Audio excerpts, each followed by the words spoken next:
Hi there. I'm Aileen. 15 years ago, my parents cut me out of their lives, told everyone I walked away, but I didn't. They pushed me out, quietly. They erased my name from the will, faked a DNA test to say I wasn't my mother's daughter, and gave my future to my sister. Now I've returned, not for revenge, but with receipts. They invited me back for a wedding, but they didn't expect me to show up successful, or worse, for them, unafraid. And when I spoke, the whole room fell silent. The envelope was thick, cream-colored, weighty, and so pristine it didn't look like it belonged in my mailbox. No return address, just my initials. A.S. Inked in the kind of handwriting I hadn't seen in over a decade. Elegant, controlled, familiar enough to freeze me mid-step in the hallway of my apartment building. I stood there for a moment, blocking the doorway, groceries hanging from my wrist, my heart not racing, just holding. It wasn't fear. It wasn't curiosity. It was recognition. Like someone whispering my name in a language I'd spent years forgetting. By the time I got inside, I already knew what it was. Not because I'd received anything like it before, but because no one in my family sent anything without a purpose. I set the bag down, peeled the flap back, and there it was, an invitation. Hand-pressed gold trim. Grand Solace Hotel, Seattle. Delphine Shipman and Kenneth Bianchi cordially invite you to their wedding. Delphine, my sister, Kenneth. The man who once looked me in the eye, in front of 6 venture capitalists, and reduced my work to cute potential. That was 2017. I was 28, hungry, pitching a community-based health model for underserved cities. He was polished, powerful, and dismissive. "You've clearly put thought into this," he'd said, tilting his head like I was a middle schooler reciting a science fair speech. "But maybe give yourself more time. You're still figuring out who you are." No investment, no follow-up, just that look, the kind you give someone you've already written off. And now he's marrying Delphine. I dropped the invitation on the counter and stared at it like it might catch fire. No personal note, no explanation, just a request for my presence, as if the last 15 years hadn't happened, as if I hadn't been cast out of that family like a stain on their perfect white linens. I hadn't heard from them since the day I walked out of our Chicago home with nothing but a duffel bag and a voicemail from my mother telling me not to come back unless I was ready to behave like a real daughter. Whatever that meant. And now this, not an olive branch, not even a breadcrumb. This wasn't forgiveness. It was strategy. They needed me there. For appearances, for optics. Aileen, the forgotten sister, reappearing in the background of some posed wedding photo to sell a fantasy of reconciliation. I picked up the invitation again. Delphine's full name, Dr. Delphine M. Shipman, embossed in cursive. She was always the star, the one who smiled just right, who sat with her knees crossed and her voice steady, who wore ambition like perfume. And me? I was the storm they kept out of the photo frame. I texted Ethan, my husband. "I'm going." He replied in under 10 seconds. "You sure?" I didn't blink. "Yeah, it's time." I moved to the closet, reached past the everyday blazers and weekend sweaters, and found the dress I hadn't worn yet. Navy silk, sharp neckline, backless, nothing showy, just presence. The kind that walks into a room and silences it without saying a word. By the time the sun dipped behind the skyline, I was still standing there in front of the mirror, barefoot, hair pulled back, holding that envelope like a chess piece. I didn't feel rage. I didn't feel sadness. Just a click. That sound in your gut when you know exactly what they've done. They thought I'd show up and smile. Thought I'd nod politely and pretend everything was healed. But they forgot one thing. I didn't survive them. I outgrew them. I didn't sleep that night. I didn't even try. The dress hung back on its hanger, untouched. I'd laid the envelope down, but it kept pulling my eyes from across the room like a lit cigarette smoldering on a table. I wrapped myself in my robe, moved to my desk, and sat, barefoot, still in control, but with something old stirring inside me. Next to my keyboard sat a chipped blue mug, half full with cold coffee from hours earlier. Beside it, a flash drive with a cracked case, the one I'd carried through 3 apartments and 2 cross-country moves. Most people wouldn't notice it, wouldn't think anything of it. But to me, it was the only thing I'd managed to save from that year. The only proof that once, I built something that mattered. I plugged it in. The folder I hadn't touched in over a decade flickered to life. Before it all fell apart. Inside were lecture notes, datasets, draft models, and one presentation deck titled Nutritional Access Equity. I clicked it open and let the slides scroll on their own. Each chart, each bullet point, each line of logic was mine, and yet none of it carried my name anymore. It started in my second year at the University of Illinois. I was 19, bright, over-caffeinated, running on ambition and ramen noodles. That project, my project, was my heart. I'd spent 6 months developing a community-based nutrition framework using real-world surveys from low-income neighborhoods across Chicago. It was messy, idealistic, maybe even naive, but it was mine. One Friday, Delphine dropped by my dorm unannounced. She said she was checking in, but her tone was too sweet, too rehearsed. She brought takeout and a bottle of wine, sat on my bed like it belonged to her, and asked about my work. I was flattered. Delphine never asked me about anything before unless it involved cleaning up her mess. I showed her everything, my code maps, the logic trees, the way I modeled behavioral change through community kitchens. She leaned forward, smiling wide. "You really did all this?" she said. I thought she meant it. I thought for once she was proud of me. I couldn't have been more wrong. The following week, my files vanished from the shared campus server. I'd backed up most of them, but not the latest version. I remember staring at the blank screen, refreshing it over and over, as if it might magically reappear. Then the email came through the student network. "Congratulations to Delphine Shipman, recipient of the Women in Health Science Award." Attached was a photo of her standing beside the dean, holding a certificate with the title of my project printed in bold. I didn't cry. I just stood there frozen. At the Spring Scholarship Gala, Delphine gave a speech. She wore a soft lavender dress and spoke like she belonged in the world of microphones and applause. "This project was inspired by the invisible struggles in our own communities," she said. "We don't need to reinvent nutrition. We just need to make it reachable." My words, line for line. I sat 3 rows back with a plastic name tag that read, "Volunteer." Our parents stood near the front, clapping like they'd raised a savior. My mother leaned in toward me, voice clipped. "She just works harder than you, honey. Maybe take notes." I didn't respond. What was there to say? From that point on, I began to unravel quietly. A month later, a post appeared on the student blog, anonymous, titled "The Real Aileen Shipman." It painted me as manipulative, dishonest, a compulsive victim. Said I'd faked projects before, that I didn't belong in the program. There was no author, of course, but the tone, the phrases, the timing, I knew. Delphine didn't just take the spotlight, she burned down the stage behind her. After that, my email dried up. Classmates stopped replying to project threads. A professor pulled me aside and said gently, "You may be right, Aileen, but right doesn't always win. Perception does." I nearly dropped out that semester, but I didn't. I buried myself in work, rebuilt my model from scratch, took night shifts at the hospital cafeteria to pay tuition, alone, without applause, without credit. Now, 15 years later, that blog post is still up, still searchable, still poisoning the well. I took a screenshot, saved it under a new folder, receipts. Then I reopened my original research file and sat with it, not to grieve, not this time, but to remember what they built on top of me. Not just a lie, but a career, a reputation, a public image that never belonged to her. She didn't just plagiarize a project, she rewrote my role in the world. The glow of the screen still lingered on my retinas, even after I shut the laptop. I sat there, unmoving, until the shadows in the apartment had shifted from indigo to black, broken only by the blinking streetlight outside my window. A cool draft passed under the window frame, and suddenly I needed to move.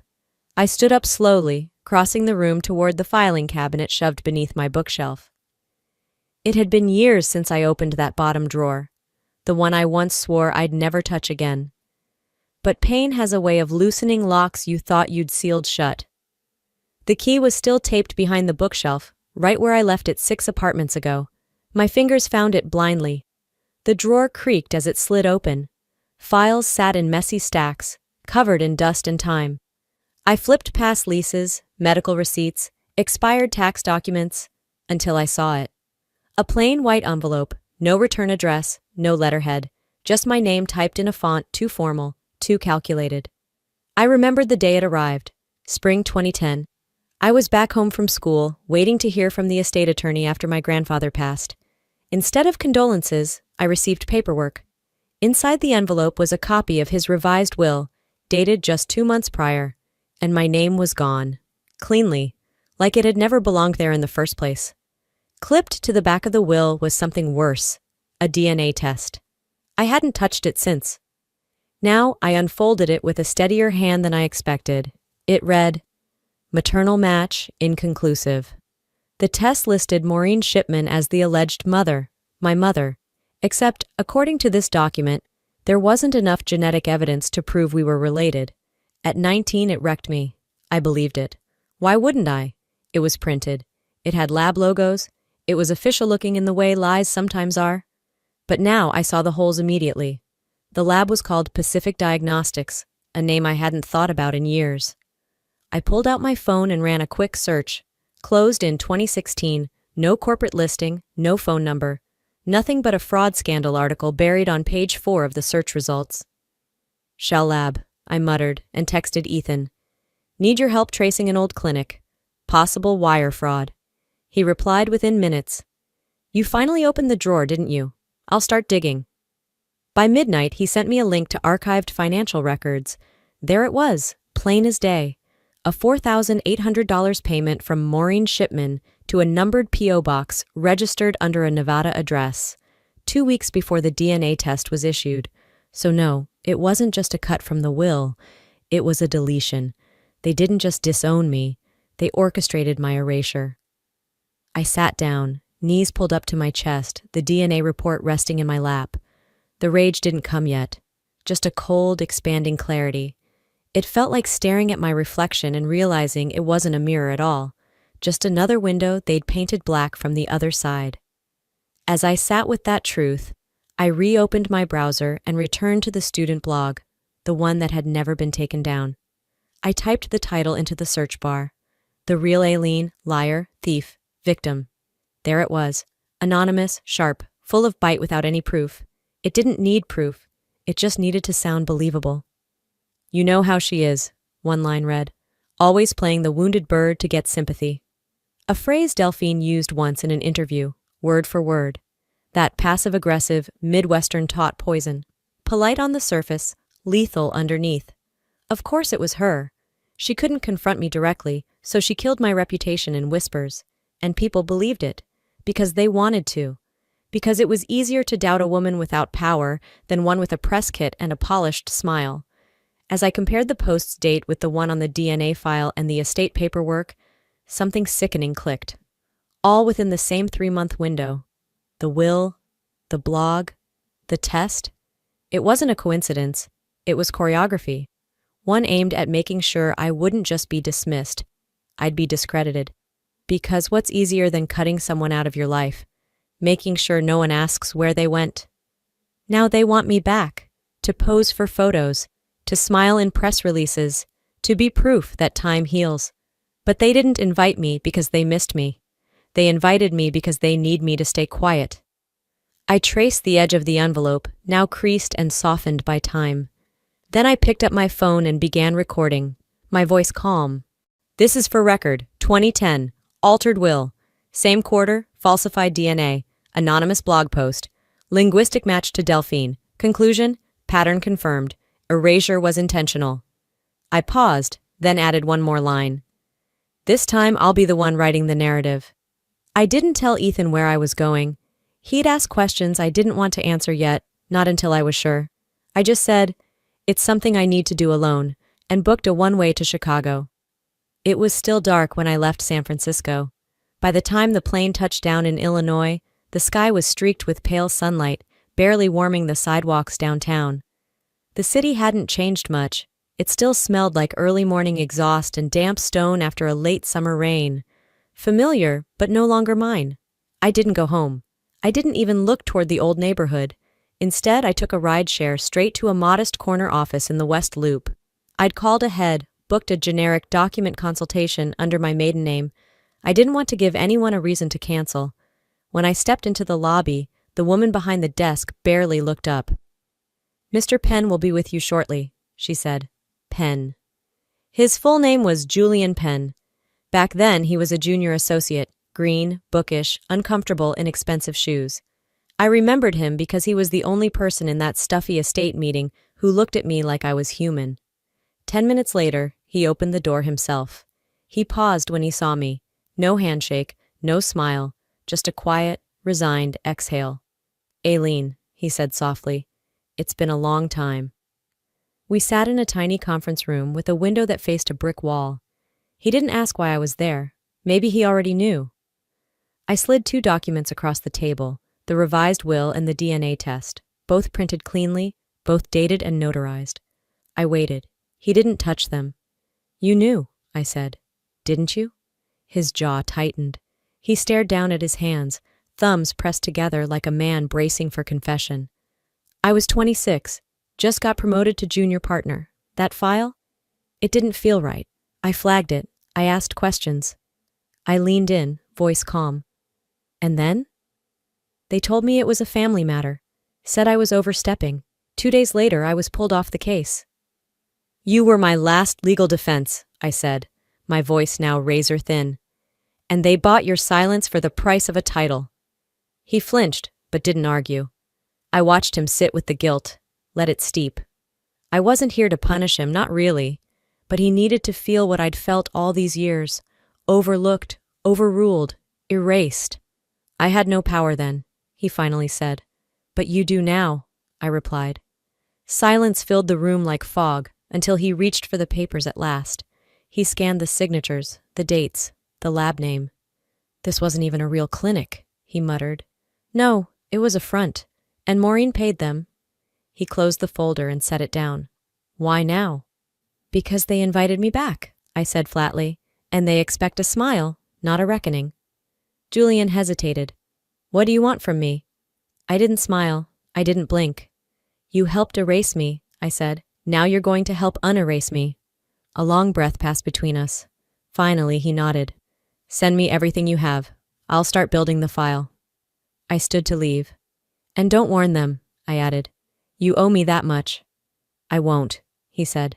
"But Aileen, this won't be easy." I didn't look back. It never was. By the time I boarded the return flight, the clouds had thickened over O'Hare. The turbulence matched the slow storm inside me, but I wasn't rattled. Not anymore. For the first time in years, I wasn't angry. I was aligned. The betrayal still pulsed under my skin, but it no longer controlled me. I had the truth now, and a witness. That changed everything. I watched the skyline fade behind the plane window. The city that broke me was shrinking beneath the clouds. They tried to silence the story. But now, I had someone ready to listen. I came to find a witness. I left with an accomplice, and that changes everything.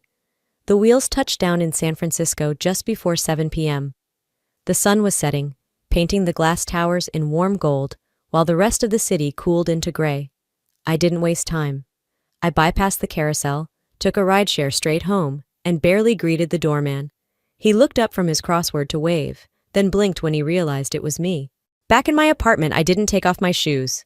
I walked straight to the hall closet, crouched behind the coats, and pulled out a lockbox the size of a bread loaf. Its metal was scratched, the handle was loose, but the key, Ethan taped it under the windowsill years ago, still fit. The lid creaked open. Inside, between old tax folders and faded birth certificates, was the file I hoped I'd never need again. 2 wills. One dated spring 2009. One dated fall 2010. I laid them side by side on my desk. The 2009 version had my name on it, clearly, boldly. My grandfather's final words in black and white. Aileen shall retain partial interest in the Shipman farmland and related assets. Irrevocable. The second will didn't mention me at all. Same paper, same font, almost. But if you looked closely, the margins didn't line up. The signature page, slightly crooked, as if copied and pasted. The notary seal was blurred, and the scanned initials on page 7 looked more like someone traced them by hand than signed them under pressure. Before Chicago, I would have doubted myself. But now, with J. Penn's quiet admission echoing in my ears, I didn't flinch. This wasn't just a mistake, it was a fabrication. I stared at the line that used to bear my name. Then I heard his voice again, my grandfather sitting on the porch with a wool blanket across his knees, handing me a lemonade I didn't want. This land'll always be part yours, no matter what your mother thinks. Now Delphine's name was listed as sole heir. They didn't just erase me, they handed her everything, then smiled like it was fair. I scanned both wills, named the files clearly, then crafted an email. Subject, Estate revision attachments. To message, undo it quietly or I will do it publicly. You have 48 hours. Aileen. I didn't send it from my main account. I used a clean alias and encrypted the files. I'd learned that much from years of watching legal chaos unfold behind press headlines. You never swing unless your footing is solid. The reply came faster than I expected, under 2 hours, from Delphine. Hey, wow, a bit dramatic, don't you think?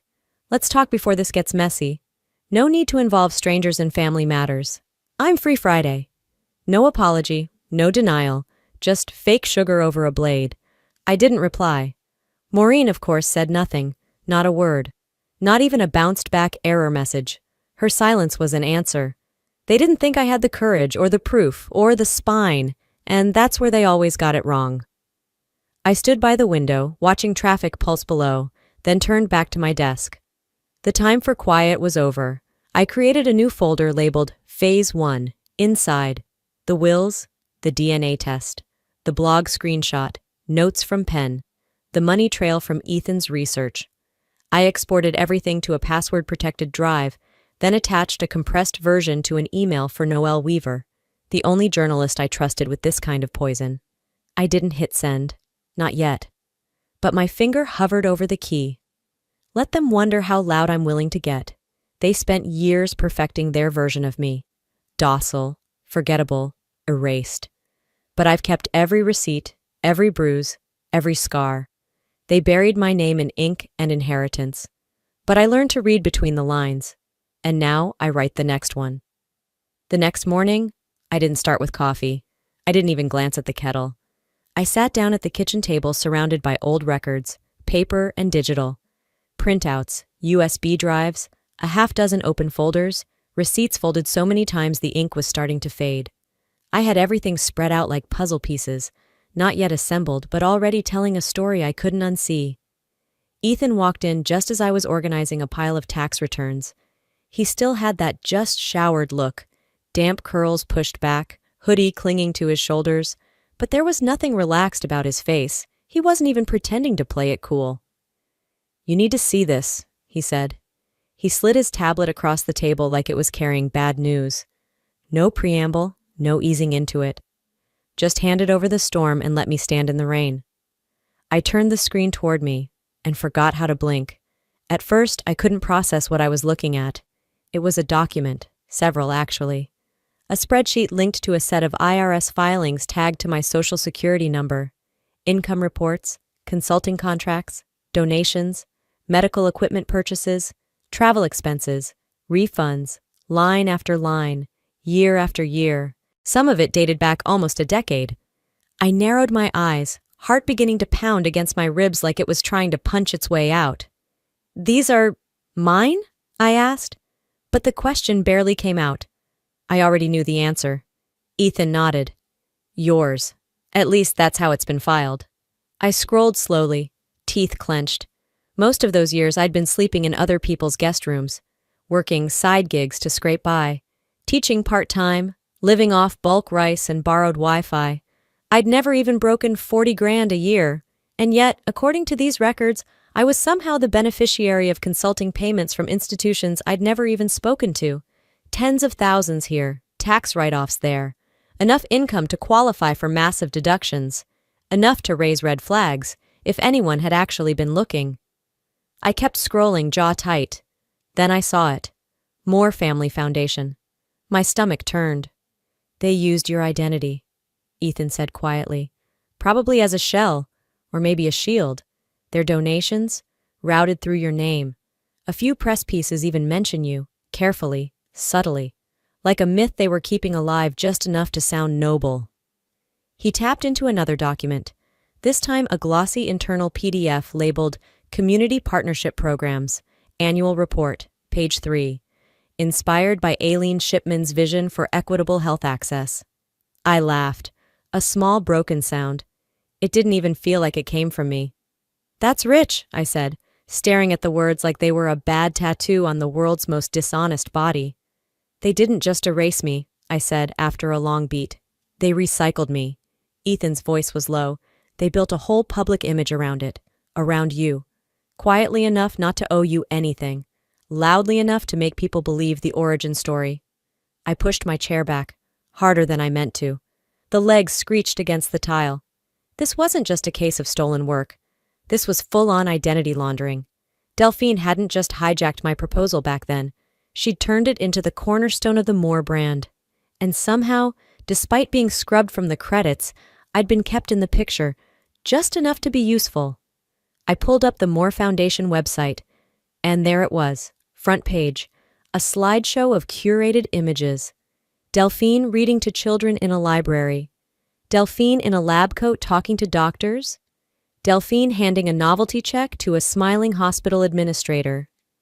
Beneath it all, a clean minimalist caption, rooted in Aileen Shipman's passion for change. Click. I went to the About Us tab, and there it was again. Another lie. A fabricated quote slapped under a sepia-toned photo of a stethoscope. Health should be a right, not a privilege. Aileen S. They gave me a damn tagline. They turned me into a mission statement. I let the mouse fall from my hand and stared at the screen, every nerve buzzing like I'd touched a live wire. It's not just fraud anymore, I said. It's branding. They turned me into a damn logo. Ethan didn't say anything. He didn't need to. The silence in the room was thick enough to be its own witness. I opened a new folder on my desktop and titled it Truth Packet. Into it, I dragged every file I had. IRS records with my SSN and fabricated income screenshots of the Moore Foundation's website, front page and about section. My original research proposal, timestamped, backed up and notarized from years ago. The two conflicting wills. The DNA report that shattered their narrative. The blog post that tried to discredit me. J. Penn's notes and emails. He'd been digging too. Once everything was inside, I copied it all to an external drive. Then uploaded it to 3 separate cloud accounts under different aliases, passwords that even I had to write down. I wasn't going to lose the truth again. Then I opened my email. To Noel Byrne. Subject, the family store you didn't know. Attachments, evidence, confidential. Body, this isn't about revenge, it's about correction. You asked me once if I'd ever go on the record. This is me going on the record. I hit send before I could think twice. Ethan walked over and rested his hands gently on my shoulders. You okay? I didn't pretend. No. He didn't push, but I was calm, more than calm. I felt clear, like some old fog had finally lifted, and I could see everything for what it really was. I'm not trying to ruin them, I said. I'm just going to make sure they can't keep lying. Because that's what they'd done, rewritten history in real time, buried the facts, polished the lie. Left just enough of me in the narrative to keep their story airtight, but now I had every piece of the truth, and they'd used my name to cover their empire. Now I'd use it to take the mask off, and this time, they wouldn't get to write the ending. Seattle was gray when I landed. Typical, but it felt different this time, like the city had been holding its breath for years, waiting for me to return not as a guest, but as a disruption. I didn't check in with anyone. No texts, no announcements, no social media post. Just me and the quiet thunder rolling under my ribs. The wedding was still 3 days away, but the war had already started, and the first blow came faster than expected. I was reviewing financial statements in my hotel room when my inbox pinged. Subject line, Urgent Mental Health Record Notification. I frowned, opened it. Inside was an email from a hospital admin I didn't know, flagged confidential. Someone had submitted a request to access mental health history related to Aileen Shipman, citing public concern for recent erratic behavior and past incidents involving manic episodes. Attached was a PDF of a psychological assessment, dated 2009, signed by a psychiatrist who, upon quick search, had lost their license in 2015. I stared at the line under diagnosis. Possible bipolar 2. Follow-up recommended. My hand didn't shake. Instead, I laughed once. Low and bitter. Of course they'd try this. I picked up my phone and called Ethan. They're going for mental health smears now, I said. It's classic. Quiet, legalish, and absolutely them. Maureen? He asked. Too strategic. Delphine. He didn't argue. The evaluation was fake, sloppy, but dangerous enough to seed doubt, the kind of thing no one questions out loud but whispers behind closed doors. I called my attorney, flagged it to the Bar Association, and sent it to Noelle with the note, "They're panicking." Then I turned off my laptop, because another email had just arrived. Anonymous sender. Subject, "She wasn't supposed to be there." No body text, just an attachment. I opened it. It was a redacted hospital report from a children's clinic in Seattle, 2013. A 7-year-old boy admitted with mild asthma, misdiagnosed, given adult-grade medication, induced coma, treated and stabilized 2 weeks later. No charges. Case closed quietly. The attending physician, Dr. Delphine Gaskins. There was a second page, handwritten. I was the nurse on call. I knew the chart was wrong. I tried to speak up. They shut me down. But you can speak now. I sat still for a full minute, not out of shock, out of focus. I'd fought this entire time thinking I was up against a personal grudge, jealousy, erasure, inheritance. But this was malpractice. This was buried harm. And suddenly the stakes weren't just mine anymore. I forwarded the file to Penn, to Noelle, and to a private legal investigator I'd used once during a past acquisition battle. Make sure this can't be deleted, I wrote. Trace everyone who touched this file, quietly, fast. An hour later, I was on the phone with the Washington Medical Board, filing a formal complaint. Do you have cause to believe the report is valid? The woman asked. I didn't hesitate. I have reason to believe the report is true. The silence was purchased, and more people got hurt than we know. Then I sent one more email. To Delphine. No subject, no greeting. Just 3 words. I have it. She read it within 5 minutes. Didn't respond. Of course she didn't. That night, Ethan and I sat side by side in the hotel room, the only light coming from the soft glow of our screens. You're calm, he said. I looked over at him. I'm not calm, I said. I'm committed. And that's worse. For them. Because I wasn't just defending myself anymore. I was defending the truth. For every person they buried with their image, every voice they silenced with reputation, every line they rewrote with bloodless precision, they tried to erase me, then they tried to discredit me. Now they'll have to face me.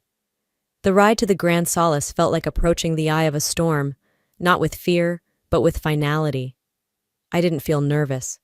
There were no butterflies, no cold sweat, no urge to turn back. Just that strange calm that settles over you after the worst has already happened. When the fire's done burning and all that's left is what you decide to build or destroy in the aftermath.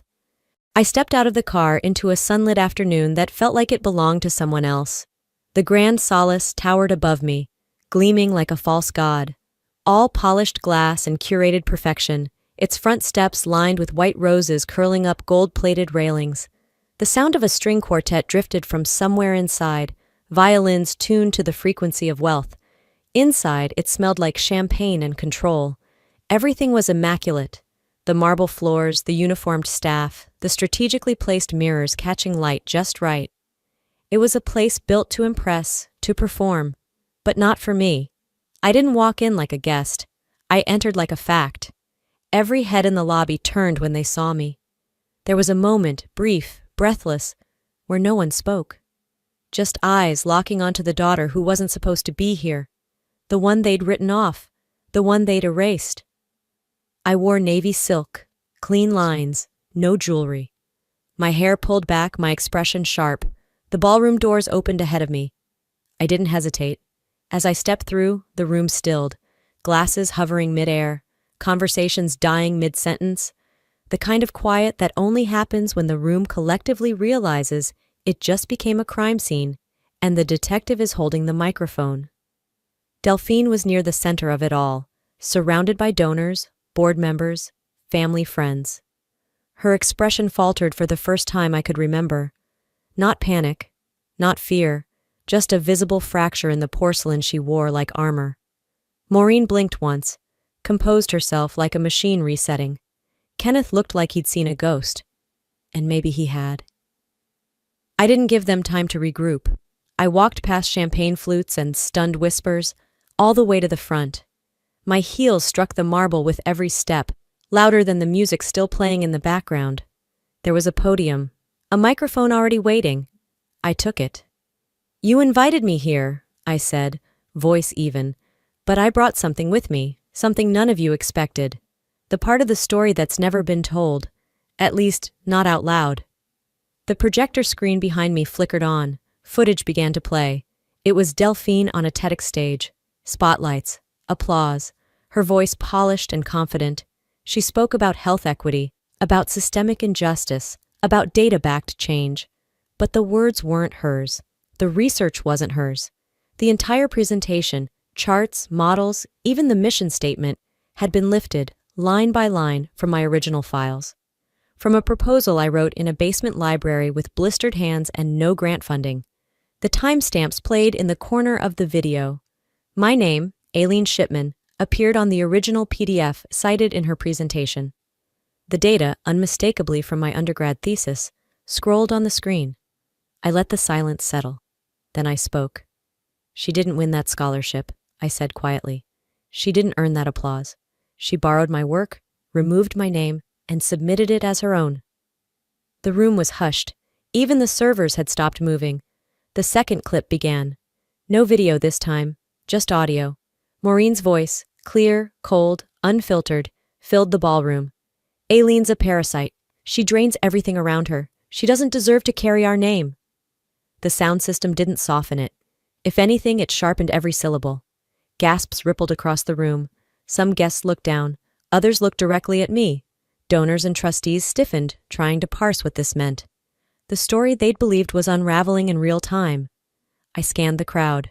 Faces turned hard, pale, suspicious. Gregory stood near the back, hands clenched at his sides.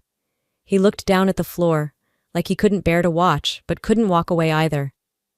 Delphine stepped forward, her voice uncertain. "Aileen, this isn't the place. This isn't the time," I cut in. "You've had 15 years. Kenneth shifted beside her. He looked at her like he was seeing her for the first time, like the room had relit her from a new angle. "You used me," he murmured. "You used all of us." Maureen started toward the stage, her expression unreadable. Calm, but something coiled beneath it. I lifted a folder into view. "This contains documentation of financial misconduct connected to the Moore Foundation," I said clearly. "Falsified IRS activity, identity theft, and a suppressed malpractice case from 2014 that Delphine buried with legal threats." She stopped mid-step. I didn't flinch. "I'm not here to fight," I said. "I'm not here to yell or beg or bargain. I'm here to document." Delphine's voice cracked. "You don't understand. It's exactly what everyone thinks it is," I said, louder now. "Maybe worse." The final slide blinked off. The screen went black. The silence didn't. The illusion had cracked open, and what spilled out wasn't just the truth, but the rot that had been hiding behind wealth and polish. For years, they told the story without me. They scrubbed my name, my work, my voice. So I rewrote the scene. They built a stage. I stood on it. They chose the audience. I chose the moment. They used my name to build an empire of lies, and now I used it, loud, clear, and unapologetic, to burn it all down. The ballroom cleared like air after a storm. No shouting, no scenes, just silence. The kind that follows truth when it finally outruns denial. I stood still as chairs scraped, murmurs swelled, and polished shoes disappeared across the marble. Some couldn't look at me. Some looked too long. But I didn't move. I didn't need to. They'd already heard me. 3 days later, Delphine's medical license was under review. The board posted a quiet, non-committal notice on their website. The Moore Foundation froze all public-facing activity, pending compliance audit. Kenneth released a single statement. "I was unaware of the extent of the misrepresentations. I've withdrawn from all family-related ventures. And Maureen? She locked herself inside the Mercer estate and declined all calls. No interviews, no public rebuttal. Because there was nothing left to spin. The cracks had run too deep. Their version of reality had collapsed in on itself. Not because I forced it, but because it was never built to hold. Weeks passed. Back in San Francisco, the fog rolled in early one Tuesday. I was on the balcony, laptop closed, mug lukewarm, sun almost gone. I played the voicemail again. "You humiliated us. You'll regret this." Her voice was flat, practiced. But I didn't regret anything, because I hadn't humiliated them. They had built a house of glass and handed me a hammer. All I did was stop protecting it. No one sued me. No one apologized either. And I didn't need either one. There was nothing theatrical about what followed. No press tours, no bestseller memoir.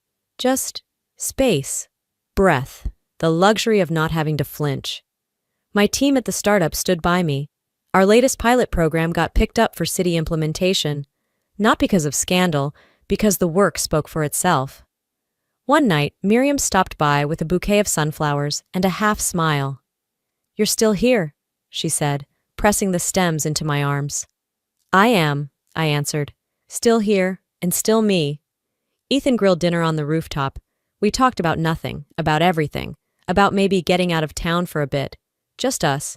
I slept better, laughed louder, stopped bracing for the next hit. I never responded to Maureen's voicemail.